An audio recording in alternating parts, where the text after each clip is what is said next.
የአፍሪካ ቀንድ ቀጠናን ወደ አዲስ የዲፕሎማሲና የደህንነት ውጥረት ሊከት የሚችል አንድ አስገራሚ የይገባኛል ጥያቄና አስተያየት የሶማሊያው ፕሬዝዳንት ሐሰን ሼክ መሐመድ በሀገሪቱ የነጻነት በዓል አከባበር ላይ ባደረጉት ንግግር ላይ ዳግም ስለማገርሸቱ አንድ መረጃ ወጥቷል። ይህ ንግግር ተራ የሆነ የበዓል ማድመቂያ ሳይሆን የሶማሊያ ጎረቤት የሆኑትን ሀገራችን ኢትዮጵያን ጨምሮ ኬንያና ጅቡቲን ሉዓላዊ ግዛቶች በቀጥታ የሚደፍርና ይገባኛል ጥያቄ እንዳግም ያስነሳ የፖለቲካ ክስተት ሆኖ ተመዝግቧል። ፕሬዝዳንቱ ኢትዮጵያ፣ ኬንያና ጅቡቲን የሶማሊያ የጠፉ ክፍሎች ወይም ሚሲንግ ፓርትስ ኦፍ ግሬተር ሶማሊያ የሚል ሐሳብን ተጠቅመው መግለጻቸው መጥራታቸው በቀጠናው ዲፕሎማሲያዊ ግንኙነት ላይ ትልቅ ድንጋጤና አለመረጋጋትን የሚፈጥር ጉዳይ ሆኗል። ይህ ንግግር የተሰማበት ወቅታዊ አውድ የጉዳዩን አሳሳቢነት ይበልጥ ያጎሏል። ሶማሊያ በአሁኑ ወቅት ከ30 ዓመታት በላይ ከዘለቀ እርስ በርስ ጦርነት ሙሉ በሙሉ ያላገገመች የውስጥ አንድነቷን ለማስከበር የምትታገልና ህልውናዋን ለማስቀጠል በከፍተኛ ሁኔታ የውጭ ሀገራት ወታደራዊና የገንዘብ ድጋፍን የምትሻ ሀገር ናት። እንዲህ ባለ ደካማ የሆነ ነባራዊ ሁኔታ ላይ ያለች ሀገር መሪ በአደባባይ የጎረቤትን ሀገራት መሬት ታላቋን ሀገሬን እንዳልመሰርት እሱ ነው አንቆ ያዘኝ የኔ ነው ብለው ጥያቄ የሚያስነሳ ንግግር ማድረጋቸው ከዲፕሎማሲያዊ መርሆች ያፈነገጠ ከመሆኑም በላይ በታሪክ በቀጠናው ለተከሰቱ ደም አፋሳሽ ጦርነቶች መንስኤ ነበረ ተብሎ የሚታወቀው የግሬተር ሶማሊያ ወይም የታላቋ ሶማሊያ ርዕዮተ ዓለም ዳግምን የቀሰቀሰ ሆኖ ተወስዷል። በታሪካዊ አውድ ስንመለከተው ይህ የፓን ሶማሊያ ወይም የታላቋ ሶማሊያ አስተሳሰብ ሶማሊኛ ተናጋሪ ህዝቦችን የሚኖሩባቸው 5 የተለያዩ ግዛቶችን በአንድ የሉዓላዊነት ጥላ ስር የማጠቃለል ታሪካዊ ምኞት ነው። የነዚያድ ባሬ ምኞት ነው። ይህ ምኞት ከዚህ ቀደም በ1977 ዓመተ ምህረት በኢትዮጵያና በሶማሊያ መካከል የተቀሰቀሰውና ለሺዎች ሞት እንዲሁም ለቀጠናው ውድመትና ለሶማሊያ መፈራረስ ምክንያት ለነበረው የኦጋዴን ጦርነትም ዋነኛ ግብዓት የነበረ መሆኑ ይታወሳል። ፕሬዝዳንት ሐሰን ሼክ መሐመድ በአሁኑ ወቅት በሶማሊያ ውስጥ የሚታየውን ብሔራዊ ተስፋና መነሳሳት በ1960 ዓመተ ምህረት ከተመሰረተችውና በአሁኑ ወቅት በዓለም አቀፍ ደረጃ ዕውቅና ካላት የሶማሊያ ፌዴራላዊት ሪፐብሊክ ወሰን ብቻ የተገደበ እንዳልሆነም በግልጽ ያሰመረ ንግግር አድርጓል። ይልቁንም እነዚያ በጎረቤት ሀገራት ስር የሚገኙ 3 የጠፉ ክፍሎችም በተመሳሳይ ተስፋና ጉጉት ይህንን የታላቋ ሶማሊያ አንድነት የሚጠባበቁ መሆናቸውን በመግለጽ የነጻነት ቀኑን ናሬቲቭ ወደ ውጫዊ ድንበር ይገባኛል ጥያቄ አየሩት እንደሚያስብልን አንድምታ ሲዞታል። ይህ የፕሬዝዳንቱ ንግግር ምንም እንኳን ወታደራዊ እርምጃን የሚጠቁም ዝርዝር ማብራሪያ ያልተሰጠበት ቢሆንም የያዘው መልእክት ግን ለኢትዮጵያ፣ ለኬንያ፣ ለጅቡቲ ቀጥተኛ የሆነ የብሔራዊ ደህንነት ስጋትን ያዘለ ነው። ይህ ንግግር ባደረጉ ማግስት ደግሞ ሐሰን ሼክ መሐመድ አዲስ አበባ መጥቷል። ይህንንም እንዳትረሱ። በኢትዮጵያ ምድር የሚገኝን የኢትዮጵያን ሉዓላዊ መሬትን የሆነን ክፍል ታላቋን ሶማሊያ እንዳንመሰርት እንቅፋት የሆነ ነገር ነው ብሎ እያስቀመጠ በማግስቱ ግን አዲስ አበባ መጥቶ ነበር ሐሰን ሼክ መሐመድ። ይህንንም ጉዳይ እንዳትረሱት። ከዚህ ባሻገር ደግሞ በአሁኑ ወቅት ሶማሊያ ከኢትዮጵያ ጋር በሶማሊላንድና በባህር በር ጉዳይ ምክንያት ከፍተኛ ዲፕሎማሲያዊ ፍጥጫ ውስጥ ገብታ የነበረችባቸው ጊዜያቶች ውስጥም ስናስብና አሁን እንዲህ አይነቱ ንግግር ሲደመጥ ሞቃዲሾ የቆየውን የቀጠናውን የታሪክ ጠባሳ እንደ ስልታዊ ፖለቲካ መጫወቻ ካርድ ለመጠቀም እየሞከረች እንደሆነ ነው የሚያሳየው። የሐሰን ሼክ መሐመድ ቃላት በጎረቤት ሀገራት ዘንድ ያለውን ያለመተማመን ስሜት ከመጨመሩም በላይ ግን በአፍሪካ ቀንድ ላይ ለዘመናት የቆየውን የድንበርና የማንነት ውጥረትም ወደ አዲስና ይበልጥ አደገኛ ወደሆነ ምዕራፍ ሊያሸጋግረው የሚችል ትልቅ የፖለቲካ ክብደት ያለው ጉዳይ ስለመሆኑ እየተነሳ ይገኛልና ዛሬ በዚሁ የሐሰን ሼክ መሐመድ አነጋጋሪ ታላቋን ሶማሊያ እንዳይመሰረት ጋሬጣ የሆኑ እነዚህ 3 ሀገራት ናቸው። እነሱ ጋር የጠፋ የኔ ክፍል አለ፣ ሚሲንግ ፓርት ኦፍ ግሬተር ሶማሊያ በኢትዮጵያ በጅቡቲና በኬንያ ውስጥ ነው የሚገኘው የሚለውን ንግግራቸው ምን ለማለት ፈልገው ነው ያነሱት የሚለውን ጠለቅ ብለን እንመለከተዋለን። አብራችሁን በመቆየት እንድትከታተሉ እንጋብዛችኋለሁ። የገበያ ሚዲያን የዩቲዩብ ገጽ ሰብስክራይብ አድርጉ፣ ቪዲዮን ላይክ አድርጉ፣ ሐሳብ አስተያየታችሁን ደግሞ በኮሜንት መስጫው ላይ አስቀምጡልን። ከተከታይ አጭር መሸጋገሪያ በኋላ ተመልሰን ስንመጣ በዝርዝር ጉዳዮች የሚሆነው ስለዚህ አብራችሁን ቆዩ።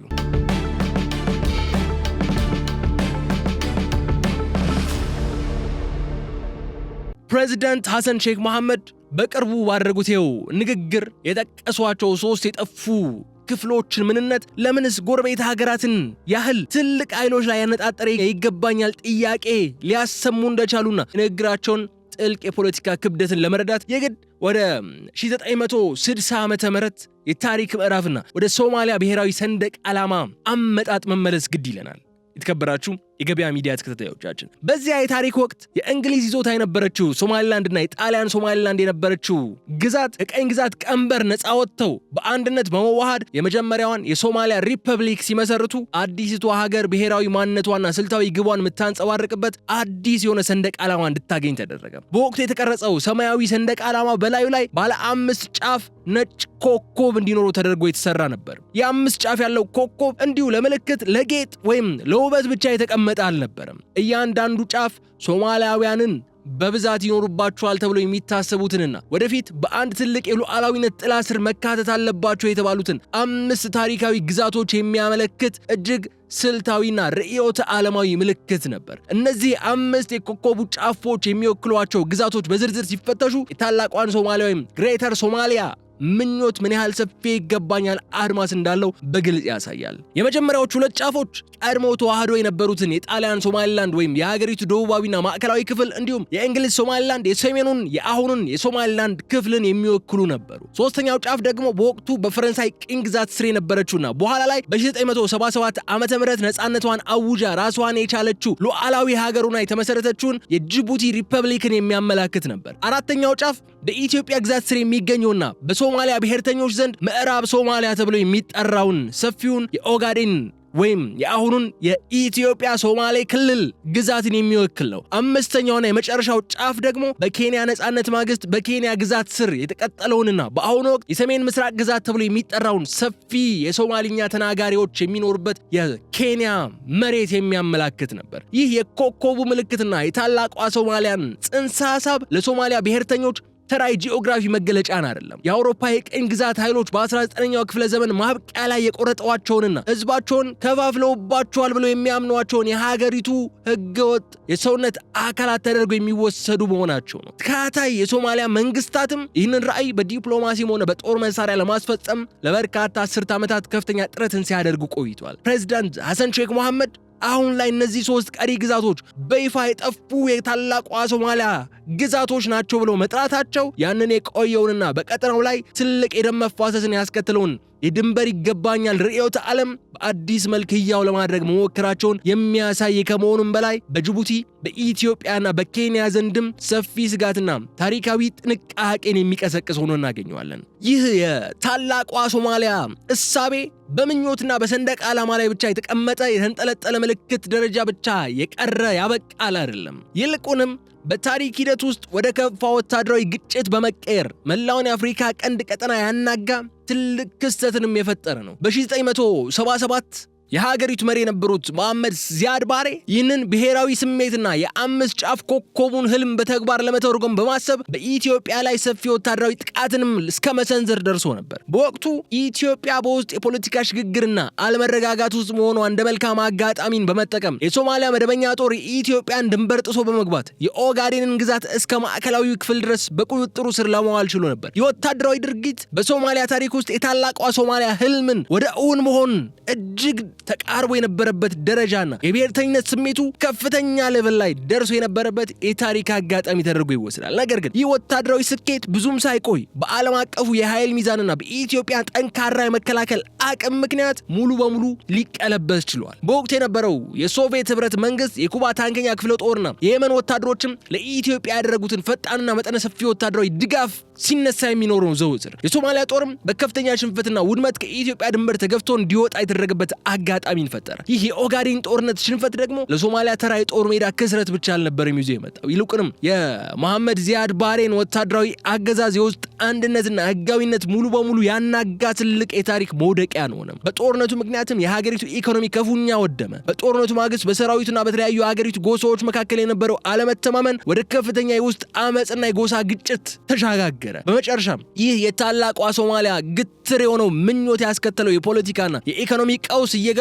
ሄዶ በ1991 የዚያድ ባሬ መንግስት ሙሉ በሙሉ እንዲፈራረስና ማዕከላዊው መዋቅር እንዲበተን ሆነ። ከዚያ የታሪክ ምዕራፍ በኋላ ሶማሊያ ለሚቀጥሉት 3 አስርት ዓመታት ያለ ማዕከላዊ መንግስት ለቀረው የጎሳ ታጣቂዎች እርስ በርስ ጦርነት፣ ለረሃብ፣ ለስደትና ለአልሸባብ የመሳሰሉ አክራሪ የሽብር ቡድኖች መፈልፈያነት ዋለች። ፕሬዚዳንት ሐሰን ሼክ መሐመድ አሁን ላይ ቆመው የጠፉ ክፍሎችን ድልን ስለማስመለስ ዳግም ሲናገሩ ይህ የታላቋ ሶማሊያ ርዕዮተ ዓለም ከዚህ ቀደም ሀገሪቱን ራሷ እንዴት ወደ ፍርስራሽነት እንደቀየራትና ለመንግስታት መፍረስ ዋነኛው መንስኤ እንደነበር ታሪካዊ ትምህርቱን የዘነጉት ነው የሚመስሉት። ታላቋ ሶማሊያ የነበረችዋን ሶማሊያ ያፈረሰ ፕሮጀክት ስለመሆኑ እየዘነጉት ያለ ይመስላሉ ሐሰን ሼክ መሐመድ። በአሁኑ ወቅት በፕሬዝዳንት ሐሰን ሼክ መሐመድ የተነገሩ ቃላት ካለው የወቅቱ ነባራዊ የምድር ላይ እውነታ ጋር ፊት ለፊት ሲጋጩ ደግሞ እጅግ አስገራሚና ትልቅ የታሪክ ሽሙጥ የያዙ መሆናቸውን እናነሳለን። ፕሬዝዳንቱ የሶማሊያ ታሪካዊ አካል የሆኑ ነገር ግን በአሁኑ ወቅት የጠፉና ይገባኛል ጥያቄ ያለባቸው መሆናቸውን የጠቀሷቸው ሁለቱ ዋና ጎረቤት ሀገራት ማለትም ኢትዮጵያና ኬንያ በተጨባጭ እውነታ የሶማሊያን ማዕከላዊ መንግስት ሁሉና ጠብቀው ለማቆየትና ዋና ከተማዋን ሞቃዲሾን ከአሸባሪዎች ለመከላከል ዋና ወታደራዊ ጋሻዎችና ደጋፊዎቹ ነው ዘመናትን ያስቆጠሩ ሀገራት መሆናቸው ነው ልብ ማለት ያለብን። እዚህ ላይ ከሁለት አስርት ዓመታት በላይ በዘለቀው የሶማሊያ የውስጥ ቀውስ ውስጥ ማዕከላዊውን የፌዴራል መንግስት በአክራሪው የአልሸባብ ቡድን ተውጦ እንዳይጠፋ ለማድረግ ኢትዮጵያና ኬንያ እጅግ ከፍተኛ የሆነ የሰው ህይወትና የንብረት መስዋዕትነትን እየከፈሉ የመጡ ሀገራት ናቸው። የኢትዮጵያ መከላከያ ሰራዊት በአሁኑ ወቅት በአፍሪካ ህብረት የሽግግር ተልእኮ በሶማሊያ ወይም ኤትሚስ ስርና ከዚያ ውጭ ባሉ የሁለትዮሽ ስምምነቶች መሰረት በሺዎች የሚቆጠሩ ወታደሮችን በሶማሊያ ደቡባዊና ማዕከላዊ ክፍሎች በተለይም በባይ በባኮልና በጌዶ ግዛቶች ውስጥ በሰፊው አሰማርቶ የሚገኝ ጦር ነው። ይህ የኢትዮጵያ ጦር ቁልፍ የሆኑ ከተማዎችንና የአቅርቦት መስመሮችን ከአልሸባብ ጥቃት በመጠበቅ የሶማሊያ መንግስት ራሱ በራሱ ወታደራዊ አቅም ሊያቀርበው የማይችለውን እጅግ ወሳኝ የሆነ የደህንነት የጀርባ አጥንትና መረጋጋትን የሚሰጥ ኃይል ነው የኢትዮጵያ መከላከያ ሰራዊት በሶማሊያ ውስጥ። የኬንያ መከላከያ ኃይልም በተመሳሳይ መልኩ በዚሁ የአፍሪካ ህብረት ተልእኮ ስር በመሆን በጁባላንድ ግዛትና በድንበር አካባቢዎች ላይ ተሰማርቶ የአልሸባብን ወደ ውስጥ የመስረግ አደጋን እየተከላከለ ባለበት ነባራዊ ሁኔታ ላይ የሶማሊያ መንግስት በገዛ ምድሩ ላይ የነዚህን ጎረቤት ሀገራት ወታደራዊ ከለላና ጥበቃን እየለመነ በሌላ በኩል ደግሞ የነሱን ይፋዊ መሬት የኔ ታላቁ ፕሮጀክት የታላቋን ሶማሊያ የጠፉ አካላት ናቸው ሚሲንግ ፓርቶች ናቸው ብሎ የይገባኛል ጥያቄ የሚያስነሳ ንግግር ማድረጉ በዲፕሎማሲው ዓለም ላይ እጅግ የሚገርም ስልታዊ ቅራኔን ይፈጥራል።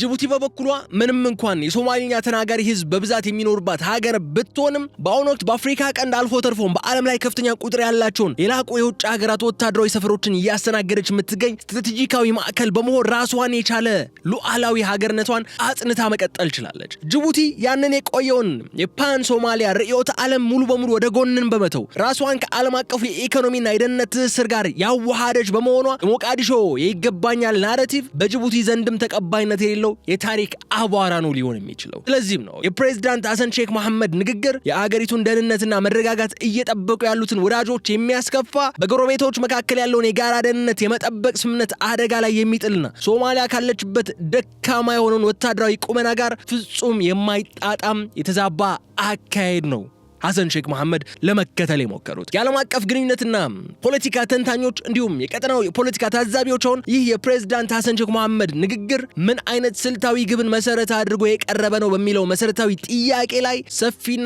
ጥልቅ የሆኑ ክርክሮችን እያደረጉ ይገኛሉ። በጉዳዩ ላይ የሚሰነዘረው የመጀመሪያና ዋነኛው ነጥብ ይህ ንግግር ሙሉ በሙሉ ለሀገር ውስጥ የፖለቲካ ፍጆታ ተብሎ የቀረበ የህዝብን ስሜት ለመግዛት የታለመ የብሔርተኝነት ካርድ ነው የሚል ነጥብ ይነሳል። የሶማሊያ ፖለቲከኞች ለበርካታ አስርተ ዓመታት በጎሳ ክፍፍል በውስጥ የስልጣን ፍጥጫና በማዕከላዊ መንግስት ድክመት የተበታተነውን ህዝባቸውን አንድ ለማድረግ በሚፈልጉበት ወቅት ሁልጊዜም ያንን የታላቋን ሶማሊያ ግሬተር ሶማሊያ ታሪካዊ ናሬቲቭን እንደ ትልቅና ሁነኛ የፖለቲካ መሳሪያ ሲጠቀሙበት ነው የቆዩት። በእርስ በርስ ጦርነት በቆሰለችውና በጎሳ ፌዴራሊዝም ሳቢያ ክልላዊ መዋቅሮቿ እንደ ፑንትላንድና ጁባላንድ ያሉት ከማዕከላዊ መንግስት ጋር በተደጋጋሚ በሚጋጩበት ሀገር ውስጥ ሶማሊላንድ ይፋዊ ሀገር ነኝ ብላ ከነ እስራኤል እውቅናን በምታገኝበት ወቅት ላይ ይህ የታላቋ ሶማሊያ ህልም በአሁኑ ወቅት እንደ ተግባራዊ የውጭ ሀገር ፖሊሲ የሚወሰድ አይደለም ብሎ ይደመድማሉ። ይልቁንም ህዝቡ የደረሰበትን ታሪካዊ ውድቀትና ነባራዊ ድህነትን ረስቶ ሀገሪቱ ከመበታተኗ በፊት ምን ያህል ጠንካራና ትልቅ ነበረች የሚለውን እንዲያስታውስ ብሔራዊ የሆነን አፈ ታሪክና የስነ ልቦና ማገገሚያ ሆኖ እንዲያገለግለው ነው ሐሰን ሼክ መሐመድ ይህን ንግግር የተጠቀሙት ይላሉ። የሀገሪቱ የነጻነት ቀን መድረኮች ደግሞ ዝርዝር የፖሊሲ ሰነዶች የሚቀርቡባቸው ሳይሆኑ የብሔራዊ ማንነት ማሳያና የህዝብ ስሜት መቀስቀሻ መድረኮች በመሆናቸው ፕሬዝዳንቱ ይህንን የተለመደ የፖለቲካ ስልትን ተጠቅመው በውስጥ የፖለቲካ ላይ ያላቸውን ተሰሚነት ለማጠናከር የሞከሩበት አጋጣሚ ተደርጎ ነው ሊወሰድ የሚችለው። ከዚህ በተጨማሪ የሐሰን ሼክ መሐመድ መንግስት በአሁኑ ወቅት በአገር ውስጥ በርካታ ፈተናዎች ተደቅነውበት የሚገኝበት ሰዓት ላይ ነው ያለው። የአልሸባብ የሽብር ቡድን ሙሉ በሙሉ ለመደምሰስ የተጀመረው ወታደራዊ ዘመቻ በታቀደው ፍጥነት አለመጓዙ፣ በሀገሪቱ ህገ መንግስት ማሻሻያ ዙሪያ ከክልል መሪዎች ጋር የገጠመው ከፍተኛ አለመግባባትና የኢኮኖሚው አለመረጋጋት ፕሬዝዳንቱ ላይ የህዝብ ትችት እንዲበረታን አድርጓል። እንዲህ አይነት ታሪካዊና ስሜት ቀስቃሽ የድንበር ይገባኛል ጥያቄዎችን በአደባባይ ማንሳት የህዝቡን ትኩረት ከውስጣዊ መሰረታዊ ችግሮች ወደ ውጫዊ ብሔራዊ አጀንዳን ለማዞር የሚረዳ ስልታዊ ማስተናገጃ ነው። የጎረቤቶቻችን ግዛት የሶማሊያ የጠፉ አካላትን ናቸው ብሎ መሳል በሀገር ውስጥ ያሉ ተቃዋሚዎችን አፋቸው ለማዘጋትና ፕሬዝዳንቱ ለሀገራዊ አንድነት የሚታገሉ ብቸኛ መሪ አድርጎ ለመሳል የተካሄደበት ስሌት እንደሆነ ነው ልንግባባበት የምንችለው ነጥብ ማለት ነው። ከሀገር ውስጥ የፖለቲካ ፍጆታና ስልታዊ ማስተናገጃ ባሻገር ደግሞ ሁለተኛውና ይበልጥ አሳሳቢው ነጥብ ምን መሰላችሁ? ይህ ፕሬዝዳንት ሐሰን ሼክ መሐመድ ንግግር በአሁኑ ወቅት ሶማሊያ ከጎረቤቶቿ ጋር የምታደርገውን እጅግ የጦፈ ዲፕሎማሲያዊ ፍጥጫን በቀጥታ የሚያንጸባርቅ መሆኑ ነው። በተለይ ሶማሊያ ከቅርብ ጊዜ ወዲህ ከኢትዮጵያ ጋር ያላትን ይሄ ነው ብለህ ልትገልጸው ማችለው አንዴ ሲጦፍ፣ አንዴ ሲረግብ፣ አንዴ ፉክክር ሲበዛበት፣ አንዴ ደግሞ የወዳጃዊ የሆነ ግንኙነትን መመለከትበት በሁለቱ ሀገራት መካከል ያለው ዲፕሎማሲ ተከትሎ የመጣ ስልታዊ መልእክት እንደሆነ በስፋት ይታመንበታል። ኢትዮጵያ ቀድማ ከሶማሊላንድ ጋር የተፈራረመችውና በኋላ ላይ ድሮፕ አድርጋዋለች በአንካራ ፕሮሰስ ንግግሮች ወቅት ከዛ እንድታፈገፍግ ተደርጋበታለች የሚባለውን የአዲስ አበባው የ2024 ኤምኦዩ እሱንና ኢትዮጵያ የባህር በር ፍላጎቷን ለማሟላት የምታደርገውን ጥረት ተከትሎ ሞቃዲሾ ይህንን ድርጊት የሀገሪቱን ሉዓላዊነትና የግዛት አንድነት እንደመድፈር ስለሚቆጠር ከሱ ጋር ተያይዞ የተነሳ ነው የሚለው ነጥብ ይነሳል።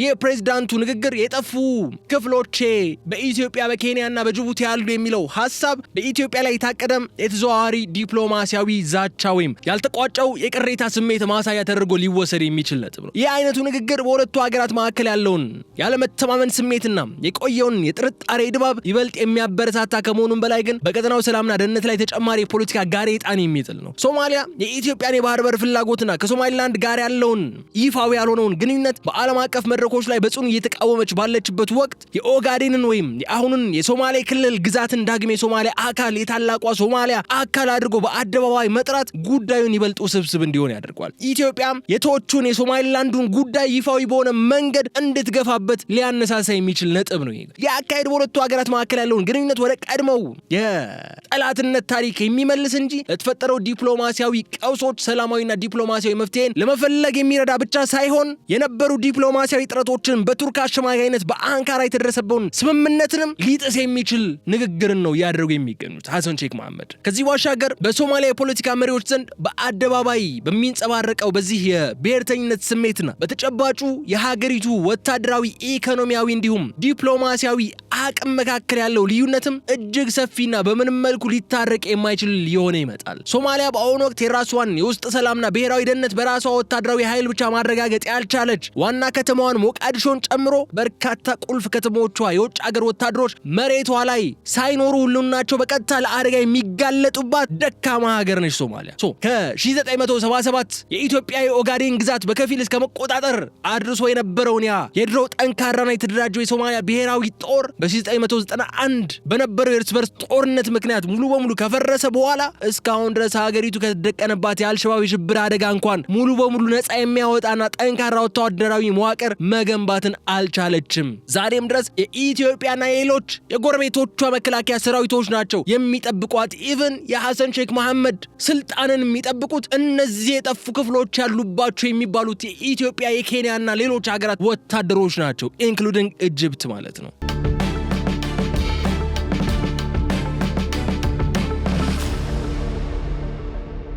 ይህ በሆነበት ሰዓት ግን በአንጻሩ ፕሬዝዳንት ሐሰን ሼክ መሐመድ የይገባኛል ጥያቄ ያነሱና ሚሲንግ ፓርትስ ኦፍ ግሬተር ሶማሊያ በማለት የሚፈርጇቸው ሶስቱ ግዛቶች በኢኮኖሚ እድገት፣ በወታደራዊ ጥንካሬ፣ በውስጥ አስተዳደራዊ መረጋጋት እንዲሁም በዓለም አቀፍ ዲፕሎማሲያዊ ትስስራቸው ረገድ አሁን ካለው የሶማሊያ ፌዴራል መንግስት እጅግ የላቀ ቁመናና አቅም ያላቸውን ሀገራቶች ናቸው። ሐሰን ሼክ መሐመድ እንደዚህ እያሉ ያሉት ኢትዮጵያና ኬንያ በቀጠናው ላይ ጠንካራና ግዙፍ መደበኛ የመከላከያ ሰራዊት ያላቸው፣ ራሳቸው ድንበር የመጠበቅ ሙሉ ብቃት ያላቸው፣ ከራሳቸው አልፎ አልፎ ሌሎች ሀገራት መከታ የሚሆኑ ሰላም የሚያስከብሩ ከአሸባሪዎች የሚከላከሉ ሀገራት ናቸው። ራሷ ሶማሊያም ከተደቀነባት የመበታተን አደጋ የታደጉ ቀጠናዊ ኃይሎች ናቸው። ኢትዮጵያ መከላከያ ሰራዊት ስፔሻሊ ጅቡቲም ብትሆን በዓለም አቀፍ ስምምነቶች የታገዘ የውስጥ ሰላም ያላትና የሀያላን ሀገራት ወታደራዊ መዋቅርን የምታስተናግድ በመሆኗ የሉዓላዊነት አደጋ እንዲሁ በቀላሉ የሚደቀንባት ሀገር አይደለችም ጅቡቲ።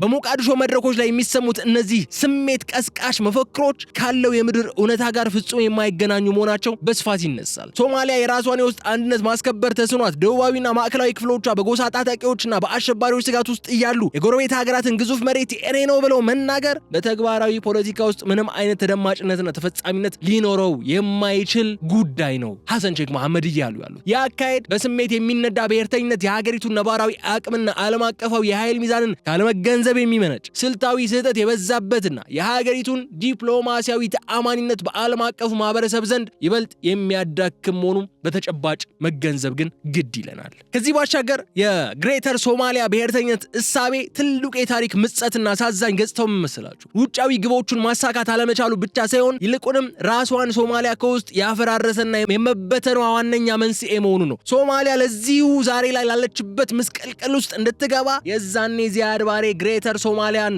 አሳካለው ብሎ ኢትዮጵያን መውረሩ ነው ችግር የፈጠረው። ይህ ርዕዮተ ዓለም በታሪክ ሂደት ውስጥ ያጋጠሙትን ውጫዊ ሽንፈቶችን ተከትሎ ወደ ሀገር ውስጥ በመመለስ በማዕከላዊው መንግስትና በተለያዩ የሶማሊያ ጎሳ መዋቅሮች መካከል ከፍተኛ መቃቃርን ፈጥሯል። በ1977 የተከሰተው የኦጋዴን ጦርነት ሽንፈት የዚያድ ባሬን ወታደራዊ አገዛዝ ህጋዊነት ሙሉ በሙሉ ያናጋና በሀገሪቱ የሰሜን ክፍሎች የሚኖሩ ኢሳቅ ጎሳ አባላት በማዕከላዊው አምባገነን መንግስት ላይ ረዥም ጊዜ የትጥቅ ትግል እንዲጀምሩም በር የከፈተ ክስተት የነበረው። የዚህ የታሪክ ሂደት እጅግ አስገራሚ ውጤት ደግሞ በ1960 ከደቡብ የጣሊያን ይዞታ ጋር በራሷ ፍቃድ ተዋህዳ የነበረችውን የቀድሞዋ የእንግሊዝ ሶማሊላንድ የሰሜኗ ግዛት በ1991 ማዕከላዊውን የዚያድ ባሬን መንግስት ሲፈርስ ያን ውህደት ሙሉ በሙሉ በማፍረሷ ነው። የሰሜኑ ህዝብ ከደቡብ መሪዎች በደረሰበት የፖለቲካ መገለልና ወታደራዊ ጭፍጨፋ ሳቢያ ራሳቸውን የቻሉ ነፃ የሶማሊላንድ ሪፐብሊክ መሆናቸውን በይፋ እንዲያውጁ የሚያደርጋቸው ነው። ይህ ክስተት ያድሮ የተሳለውና በሰንደቅ ዓላማው ላይ የተቀመጠውን የፓን ሶማሊያ የአንድነት ህልም ከውጭ ያሉትን ግዛቶች ማምጣቱ ቀርቶበት በገዛ እጁ ውስጥ የነበረውንም ጠብቆ ማቆየት እንዳቃተው ትልቅ ማረጋገጫ ነው። በአሁኑ ወቅት ሶማሊላንድ ምንም እንኳን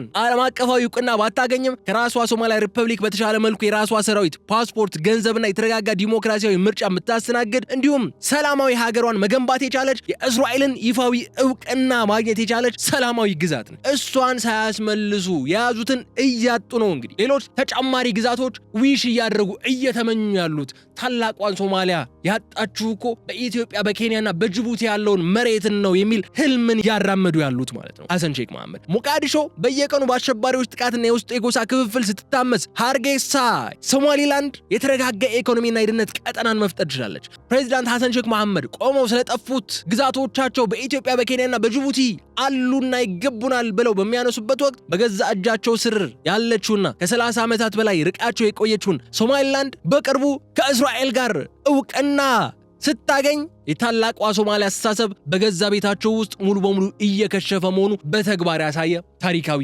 እውነታን መሆኑ የዘነጉት ነው የሚመስሉት ፕሬዚዳንት ሐሰን ሼክ መሐመድ። ፕሬዚዳንቱ ንግግራቸው ስልታዊ የፖለቲካ ስሌቱን ወይም የወቅቱ ስሜት የፈጠረው ተራ የብሔርተኝነት መግለጫ በአፍሪካ ቀንድ ቀጠና ውስጥ ያለውን የድንበር መስመሮች አሁንም ድረስ ምን ያህል ስስ፣ ተለዋዋጭና አወዛጋቢ መሆናቸውን ግን ለዓለም አቀፉ ማህበረሰብ በድጋሚ ያስመሰከረ ታሪካዊ ክስተት ስለመሆኑ ግን መካድ የለበትም። በያዝነው በ19ኛው ክፍለ ዘመን ማብቂያ ላይ በአውሮፓውያን የቀኝ ገዢዎች የኃይል ሚዛንና የፍላጎት መሰረት በካርታ ላይ የተሳሉት ድንበሮች በቀጠናው ላይ ለሚኖሩና ዘመናት በተሻገረ የታሪክ የባህልና የቋንቋ ትስስር ለተሳሰሩ ህዝቦች ሙሉ በሙሉ ተቀባይነት አግኝተው እንደማያውቁም የሚያሳይ ቅጥያ ተደርጎ ሊወሰድ ይችላል። ይህ ንግግር የፖለቲካ መሪዎች በፈለጉት ጊዜና የውስጥ ቀውስ በበረታባቸው ቁጥር የህዝባቸውን ስሜት ለማነሳሳት የሚጠቀሙበት የቆሰለ ብሔራዊ ስሜት የመቆስቆስ አዝማሚያ ግን አሁንም ድረስ በሰፊው መኖሩን በግልጽ ያሳያል። ይህ የሐሰን ሼክ መሐመድ አነጋገር የጠፉ የታላቋ ሶማሊያ ግዛቶች የሚለው ናሬቲቭ ግን በትውልዶች መካከል ሳይቀንስ እየተላለፈ የቀጠለ የፖለቲካ ርዕዮተ ዓለም በመሆኑ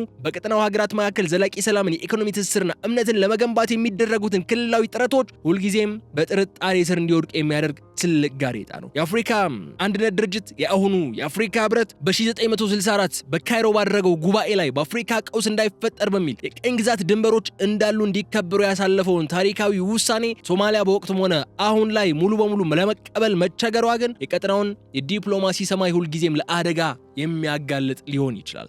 ይህንን ብለን በመጨረሻ ላይ ስናጠቃልለው የተከበራችሁ የገበያ ሚዲያ ተከታታዮቻችን የሐሰን ሼክ መሐመድ ቃላት በአፍሪካ ቀንድ ውስጥ ያሉ የታሪክ ጠባሳዎች ገና ያልዳኑና በቀላሉ የሚደሙ መሆናቸውን ያስገነዘበ ወሳኝ ክስተት ሆኖ መመዝገብ ይችላል። በቀጠናው መጻኢ ዕድል ላይ አስተማማኝ ሰላም ለማምጣት መሪዎች ከድሮ የድንበር ማስፋፋት ታላቅ አገርን እንገነባለን ከሚለው ጊዜው ካለፈበት የብሔርተኝነት ትረካ ወጥተው ህዝቦችን በተግባራዊ ኢኮኖሚ ትስስር በጋራ ልማትና በሰላማዊ ዲፕሎማሲ ማገናኘት እንደሚገባቸው እውነታው የወቅቱ እውነታ ትልቅ ማሳያ መሆን አለበት እንላለን። ያ ካልሆነ ግን በአንድ መሪ በመድረክ ላይ የሚነገር ንግግር በቀላሉ የዲፕሎማሲውን ምህዳር በማጥቆር በቀጠናው ለሚኖሩ በሚሊዮኖች የሚቆጠሩ ህዝቦች የደህንነትና የኑሮ ዋስትና ላይ አዲስ ስጋት ሊደቅን የሚችልበት እድል ሊቀጥል ይችላል በማለት የዕለቱን የልዩ ጥንቅር ፕሮግራማችን እዚህ ላይ እንቋጫለን። የተከበራችሁ የገበያ ሚዲያ ተከታታዮቻችን አብራችሁን በመቆየት ስለተከታተላችሁን እጅግ አድርገን እናመሰግናለን። የገበያ ሚዲያን የዩቲዩብ ገጽ ሰብስክራይብ አድርጉ፣ ቪዲዮውንም ላይክ አድርጉ፣ ሐሳብ አስተያየታችሁን በኮሜንት መስጫው ላይ አስቀምጡልን። በቀጣይ በሌላ ጉዳይ መልሰን እንገናኛለን። እስከዛ ድረስ ግን በቸር ቆዩ።